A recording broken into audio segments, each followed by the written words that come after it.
আসসালামু আলাইকুম। তো আজকের এই দুপুরের খাবার দেখেন, পোলাও ভাত, তারপরে হলো এই যে গোস্তের তরকারি, তারপরে অনেক পদের তরকারি, এই সরি দিয়ে মাছ ভাত করছে, আবার পাবদা মাছ, ডিম, সবজি মিলে আদার্স অনেক পদের তরকারি আছে। তো আজকে দেখেন আমিও খাইতেছি, আবার আমি হামজা খাইতে বসছি। তো দুজনেই খাইতেছি।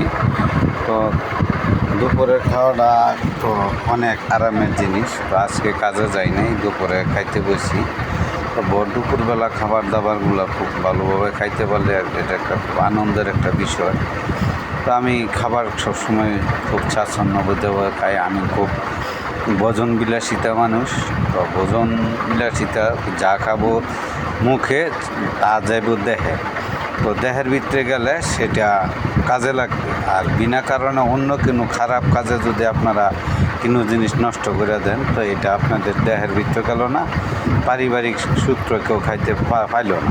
তো আমি মনে করি যা নিজের কামাই করে যা দেহের ভিতরে দেবো তাই পামো, এবং উপরে গিয়ে তাই পাবো। কিন্তু হালাল খাবার কিন্তু সব কিছু অল্প অল্প করে খাইতে পারলে সব কিছু ভালো। তো আমি আবার আমার পরিমাণ মতো নয় আমি খাই। আমি ভোজন নিরস্ত মানুষ, আমি সব পদেরই খাইতেছি। আমার মা দেখেন আমাকে মাছ টাছ গোস্ত টোস্ত সব নিজের হাতে বাইরে বাইরে আমাকে তৃপ্তি সহকারে খাওয়াইতেছে। আমার বলে তুমি চিন্তা করো না, তুমি খাও।